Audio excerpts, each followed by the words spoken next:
Bonjour à tous et merci de nous retrouver sur le plateau d'Un Cœur qui écoute votre émission de spiritualité. Alors aujourd'hui, alors que nous sommes en plein dans les JMJ de Panama, nous avons le plaisir de recevoir le père Cédric Anastase. Bonjour père. Bonjour. Alors vous avez une petite trentaine, vous avez été ordonné prêtre pour le diocèse de Paris il y a 3 ans. Et vous venez de publier Debout les gars aux éditions de l'Emmanuel, un livre qui s'adresse plutôt aux garçons pour les aider à mener une vraie vie d'homme. C'est exactement ça. Voilà. Alors vous savez quand même leur parler parce que depuis que vous avez l'âge de 17 ans, vous vous occupez des plus jeunes. Alors vous allez nous raconter un peu tout cela. Et juste avant, je vous invite à lire un extrait de texte de votre choix. C'est un extrait tiré de l'Évangile selon saint Matthieu, au chapitre 14. Aussitôt, Jésus obligea les disciples à remonter dans la barque et à les précéder sur l'autre rive pendant qu'il renverrait les foules. Et après avoir renvoyé les foules, il monta dans la montagne pour prier à l'écart. Le soir venu, il était là, seul. La barque se trouvait déjà à plusieurs centaines de mètres de la terre. Elle était battue par les vagues, le vent étant contraire. Vers la fin de la nuit, il vint vers eux en marchant sur la mer. En le voyant marcher sur la mer, les disciples furent affolés. « C'est un fantôme », disaient-ils, et de peur ils poussèrent des cris. Mais aussitôt Jésus leur parla. « Confiance, c'est moi, n'ayez pas peur. » S'adressant à lui, Pierre lui dit « Seigneur, si c'est bien toi, ordonne-moi de venir vers toi sur les eaux. »« Viens, dit-il. » Et Pierre, descendu de la barque, marcha sur les eaux et alla vers Jésus. Mais en voyant le vent, il eut peur, et commençant à couler, il s'écria « Seigneur, sauve-moi » Aussitôt, Jésus, tendant la main, le saisit, en lui disant « Homme de peu de foi, pourquoi as-tu douté ?» Et quand ils furent montés dans la barque, le vent tomba. Ceux qui étaient dans la barque se prosternèrent devant lui et lui dirent « Vraiment, tu es le Fils de Dieu. » Alors dites-moi père, quand vous nous lisez cet extrait, vous êtes Pierre à quel moment ? Vous marchez sur les eaux en ce moment ? Vous tombez, vous faites rattraper ? Vous êtes où ? Je suis dans la barque.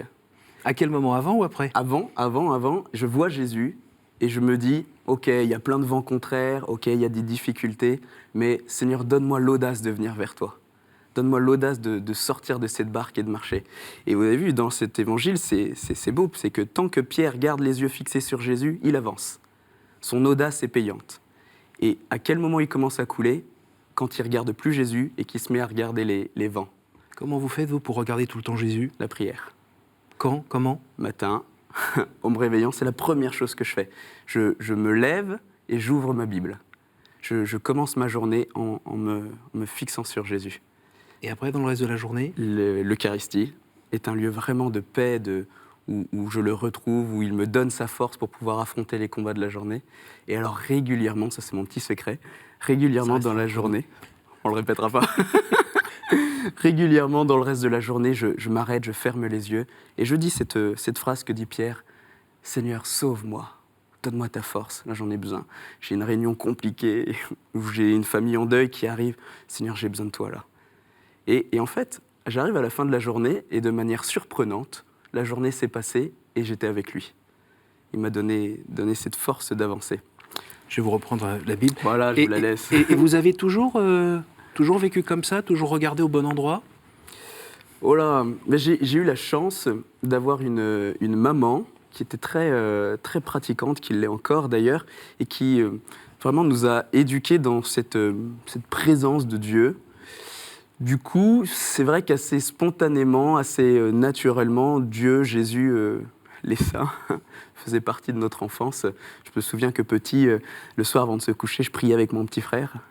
On s'arrêtait. Alors, il n'aimait pas prier avec moi parce que quand on lisait un passage de l'Évangile, je lui faisais toujours une homélie. Il disait, c'est horrible, ça va prendre des heures. mais j'adorais. Et donc, il était obligé, comme c'était le petit frère, il était obligé d'écouter. Mais je crois que ça, c'est un des plus beaux cadeaux que notre maman nous ait laissé, c'est cette présence de Jésus comme ami sur qui on peut s'appuyer. Et qu'il n'a jamais fait défaut ? Alors, il y a eu une période, je ne dirais pas que ça a fait défaut, mais il y a eu une période où quand ma mère est tombée gravement malade, que je devais être en 6e, je rentrais à la maison, je la voyais souffrir, je voyais ses cheveux tomber.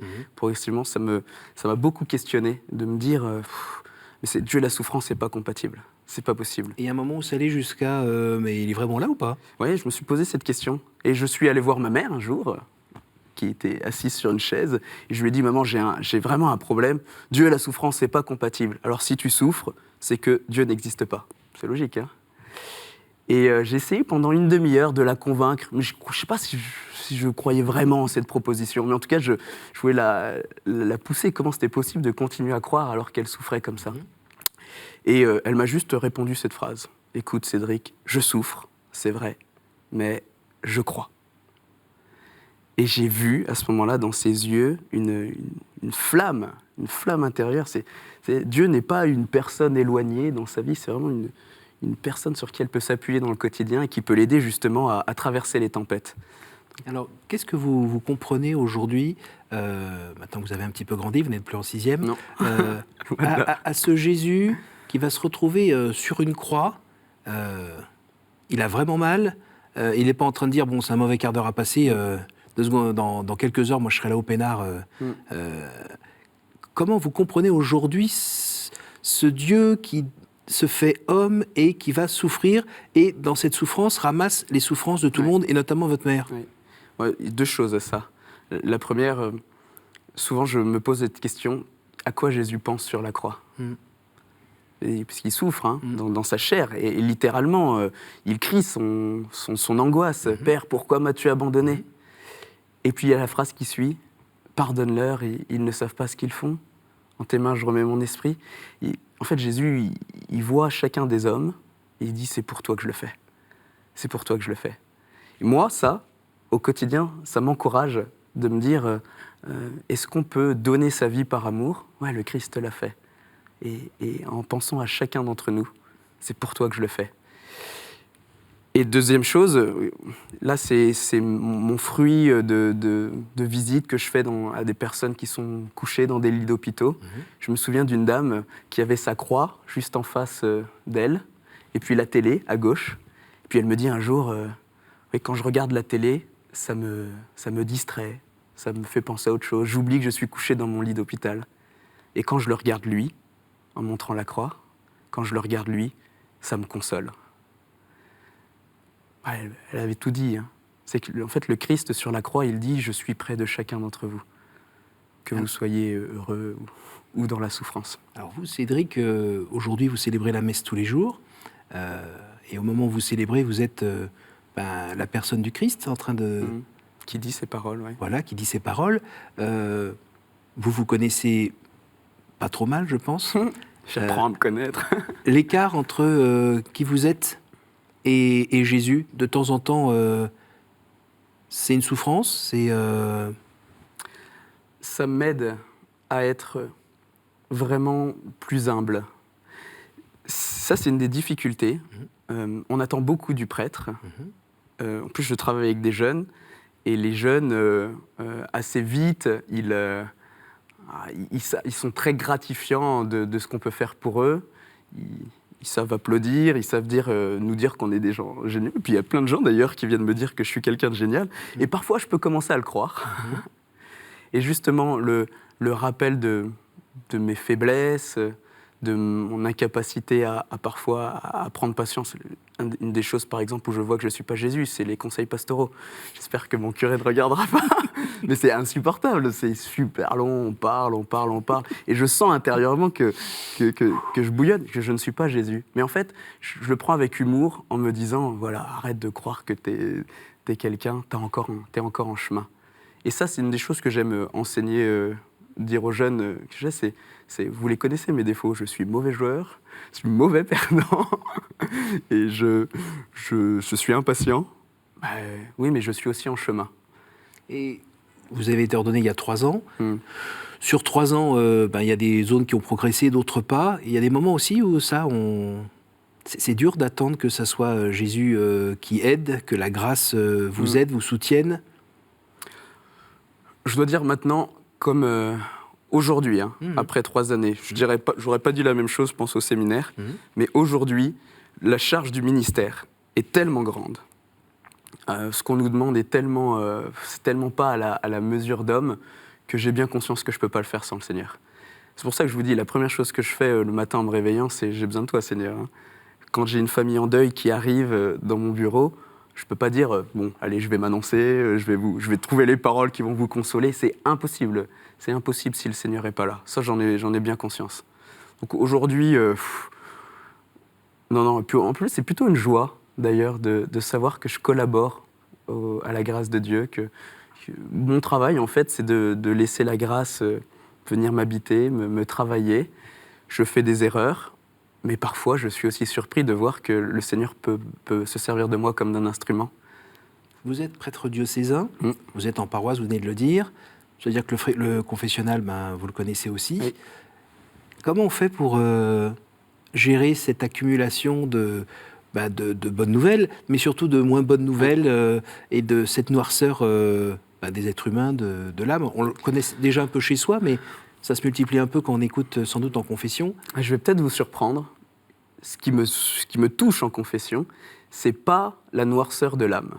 C'est vrai, hein, j'ai appris en 3 ans de confession sur l'humanité pas mal de choses. Mais ce que je vois, moi, quand quelqu'un s'approche dans le confessionnal, ce que je vois, c'est une âme qui veut avancer vers Jésus, qui crie comme Pierre dans cette page d'évangile « Sauve-moi ». Ça bouleverse mon cœur de prêtre. En fait, ça me fait grandir en foi. J'ai plus de foi en voyant des gens qui croient. Je me dis, ouais, en fait, je confesse des saints. Et ça m'invite moi-même à faire cet acte d'humilité beaucoup plus souvent. D'ailleurs, je me confesse beaucoup plus souvent depuis que je suis prêtre et que je confesse. Donc ça me touche beaucoup. Et ça nourrit ma joie de prêtre.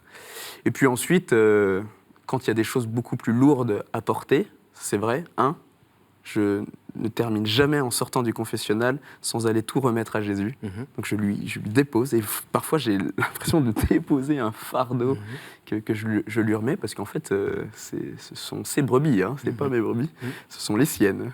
Je l'aide à les accompagner, mais ce sont les siennes.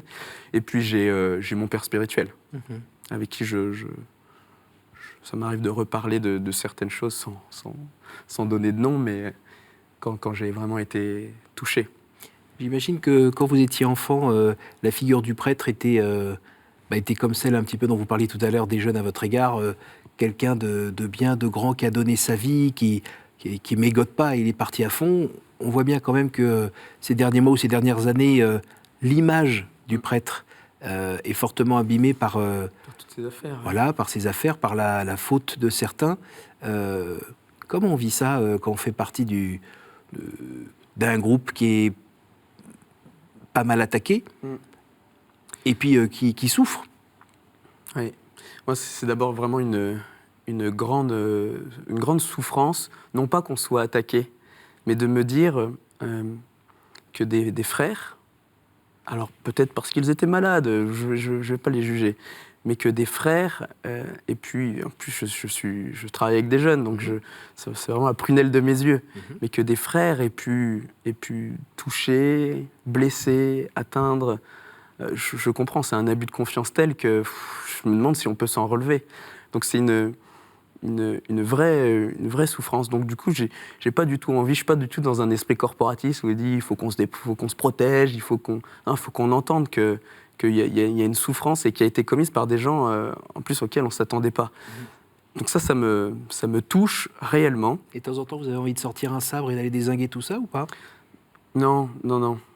Je sais qu'il y en a un qui a essayé, quand on a arrêté Jésus, il a sorti un sabre, il a coupé une oreille, et Jésus a dit non, c'est pas par le sabre, c'est pas comme ça qu'on annonce l'évangile. Non, je pense qu'il faut qu'on soit très humble, que la vérité soit faite. C'est pour ça qu'il y a une commission d'enquête aussi qui travaille, que la vérité soit faite, parce que le mensonge tue toujours, et puis qu'on porte... qu'on soit solidaire aussi de ceux qui ont fauté, oui, il faut qu'on l'assume. Alors de fait, une des choses maintenant que je constate, c'est que le travail auprès des jeunes est plus compliqué maintenant. Parce que dans une société où le regard est malade, même le plus beau geste, ou le geste le plus anodin, comme de mettre une tape sur l'épaule en guise d'amitié, devient suspicieux. Donc c'est vrai, il faut l'assumer. Pour moi, c'est un poids, c'est vrai, mais ça m'invite à plus de prudence et puis aussi à travailler avec des équipes. Ça aide à trouver la juste distance, ni trop proche, ni trop éloigné. Et on avance, hein, voilà. Vous pouvez nous dire un mot sur ce livre qui est justement le fruit de ce que vous faites en ce moment et ce que vous faites depuis quelques années maintenant? Un jour, une dame s'approche de moi dans mon bureau. Elle vient dans mon bureau, elle me dit « Mon père, j'ai un problème, j'ai 4 enfants à la maison. » Alors moi, j'étais en première année de sacerdoce, j'essaye de trouver une phrase pour lui dire « je voyais pas le problème ». Donc je lui dis « Mais madame, réjouissez-vous, 4 enfants, c'est le signe de la bénédiction de Dieu qui vous accorde une fécondité ». J'ai vraiment dit ça. Hein.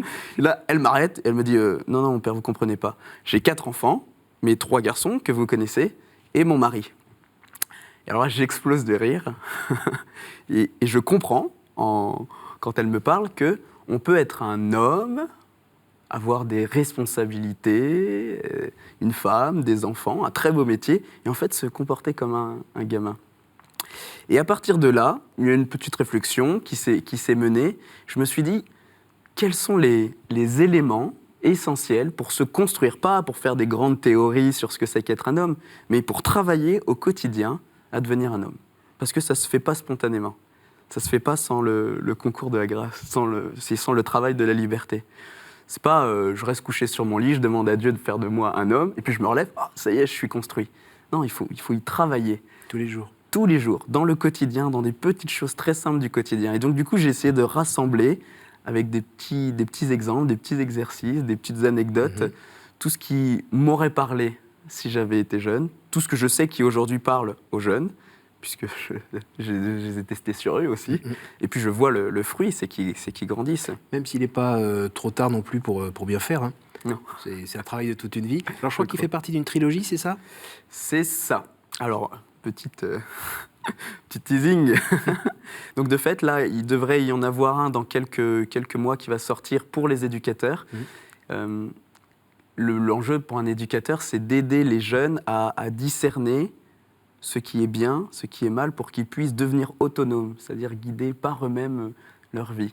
Donc j'essaye de rassembler d'une manière très concrète aussi, avec des petites anecdotes, très appuyées sur la vie de mon saint préféré, Saint Jean Bosco. Comment on peut faire pour aider les jeunes à discerner, à bien former leur conscience. Alors, c'est le deuxième. Oui, pardon. Et le troisième, pour que les filles ne soient pas jalouses, il y a un tome pour les filles qui leur est consacré, que je suis en train de travailler en ce moment. D'accord. Alors, on a construit l'émission un petit peu à l'envers de d'habitude. Je vous ai quand même pas demandé, je vous ai pas demandé comment vous aviez rencontré Dieu qui vous anime dans tout ce que vous faites aujourd'hui. Comme je vous l'ai dit, j'ai eu le témoignage de ma mère qui nous a vraiment marqué de sa foi, d'autant plus que mon père étant parti quand nous étions assez jeunes de la maison, pour ces raisons, on était vraiment très rassemblés, mon petit frère, ma grande sœur et moi-même, autour de ma mère. Enfin, il y a quelque chose qui se vivait, donc on partageait une vie assez simple, mais très joyeuse et très marquée par la foi.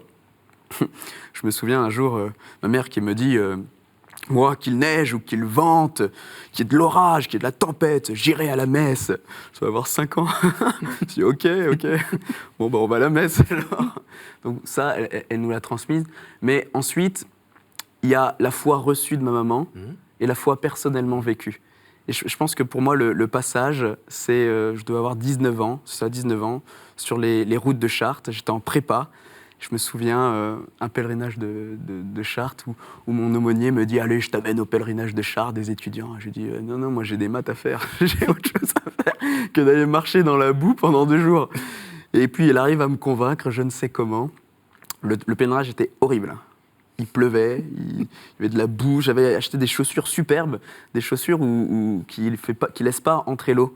Mais quand l'eau rentre, parce que tu as mis tes pieds dans une flaque, ça ne sort pas non plus. Pendant un week-end, j'avais les pieds mouillés. C'était horrible. Et il y a un moment où ils nous disent « Bon, maintenant, pendant une demi-heure, vous allez marcher en silence. Prenez un texte de l'Évangile que vous voulez. » C'est pas possible avec votre chaussure de marcher en silence. Hein. Oui, c'était compliqué. mais il s'est passé quelque chose. J'ai pris le texte des pèlerins d'Emmaüs, où Jésus vient rejoindre ces 2 pèlerins qui croient que Jésus n'est pas ressuscité, qui partent tout tristes. Il vient à leur rencontre, il leur embrase le cœur. en parlant avec eux. Et je voyais Jésus qui marchait, je l'imaginais, qui marchait à côté de moi et qui me disait, bah voilà, c'est ça que je veux moi. Je veux être ton compagnon de route, pas simplement sur cette route-là, mais tous les jours de ta vie. Et en arrivant à Chartres, j'avais le cœur tellement embrasé que je me suis dit, je vais aller me confesser. Je suis allé voir un prêtre allemand, très important allemand, parce que comme il comprenait rien, je me suis dit, je vais pouvoir tout dire, sauf qu'il parlait bien français. Et je ne me suis pas confessé, on a juste parlé pendant une demi-heure. Et à la fin, il m'a dit, je ne sais pas pourquoi je te dis ça, je ne sais pas non plus comment je te le dis, mais je te le dis. Bah vas-y, dis-le-moi. C'est ça. Le Christ travaille profondément en toi et il t'appelle à de grandes choses pour ta vie. Ça ne voulait pas dire qu'il m'appelait être prêtre, mais ça voulait dire qu'il voulait être mon ami. Et à ce moment-là, je suis revenu à ma place et j'ai eu le cœur tellement inondé de me dire, ce que je disais tout à l'heure, Jésus sur la croix a pensé à moi. J'ai donné ma vie pour toi, parce que je t'aime, tu as du prix à mes yeux. Et ça faisait quand même un petit peu écho à un goût que vous aviez depuis longtemps, de donner votre vie. C'est exactement ça. Quand j'étais plus jeune, je me disais soit je serais prêtre, soit je serais prof. C'était les deux figures qui me marquaient. Et à l'âge de 16 ans, comme c'était pas clair, je dis au Seigneur, bon bah c'est pas clair, donc je vais me préparer de prof. Et si tu m'appelles clairement. Je veux que ce soit clair, et si c'est clair, bah je te dirai oui. Mais tant que c'est pas clair, tu me laisses vivre. Enfin, on se comprend. Je continue ma vie normale, quoi. Oui. Et sur ces routes de Chartres, 3 ans après, donc à 19 ans, c'était vraiment clair. J'étais tellement inondé de cet amour que je disais au Seigneur, bah dis-moi comment je peux te répondre. Et à ce moment-là, la procession commence, il y avait 200 prêtres. C'était magnifique. Et c'est comme si le Seigneur me disait, bah voilà, tu veux me répondre, soit dans la procession de ces hommes qui donnent leur vie pour moi et pour les autres. Et entre ce moment-là et l'entrée au séminaire? Le lendemain, je rentre de Chartres, je vais voir mon père spirituel, je lui dis « Père, je rentre au séminaire en septembre !» Et il me dit « Ouais, c'est ça, assieds-toi, calme-toi, petit. Tu pourrais être certain que l'appel vient de Dieu s'il dure dans le temps. Là, t'es tout enflammé, c'est bien, mais on verra. » Et c'est vrai, c'était vraiment un très très beau conseil, mais ça m'a fait tellement peur que je me suis dit, imagine, l'appel, il part. Et depuis ce jour, tous les matins, quand je me réveille, je demande au Seigneur de me garder fidèle. Et donc du coup, là j'ai 19 ans et je n'entre au séminaire qu'à 21 ans, donc 2 ans après. 2 ans à approfondir cette amitié, cette fidélité avec le Seigneur. Qui nous permet de vous recevoir aujourd'hui. Et je suis très heureux. Alors on arrive à la fin de l'émission. Vous n'avez pas y coupé, comme à tous nos invités, je vais vous poser nos 3 questions rituelles. Allez-y. Quel conseil donneriez-vous à quelqu'un qui vous dirait « J'ai envie de rencontrer Dieu, par quoi dois-je commencer ?» Alors c'est une très belle question. Désir, demande-lui. Demande-lui. Demande-lui. Tu vas le voir. Tu te présentes devant Jésus comme cet homme qui allait tout le temps, tous les jours dans une église et qui dit « Mon Dieu, si vous existez, faites-le moi savoir. Mon Dieu, si vous existez, faites-le moi savoir. » Et puis un jour, par miracle, il l'a rencontré. Cet homme, c'est le bienheureux Charles de Foucauld. Voilà, demandez et vous recevrez. Je crains d'avoir déjà la réponse à la question suivante. Quel est votre héros, votre saint, la personne que vous trouvez admirable? Ah, Saint Jean Bosco. Saint Jean Bosco, il a consacré sa vie pour faire grandir les jeunes dont personne ne voulait. Ça, c'est un de mes exemples. Au jour du jugement, qu'aimeriez-vous que Dieu vous dise, Cédric? Serviteur bon et fidèle, entre dans la joie de ton Seigneur. Merci beaucoup, Père. Merci pour ce partage. Amen. Merci, tout simplement. J'invite évidemment nos téléspectateurs à lire ou à offrir ce livre qui s'appelle donc « Debout les gars », qui fait partie d'une trilogie parue aux éditions de l'Emmanuel. Voilà, donc on attend la suite pour les parents, les filles, etc. N'hésitez pas à parler évidemment de cette émission autour de vous grâce à notre site www.ktotv.com. Merci à vous tous pour votre fidélité et à la semaine prochaine.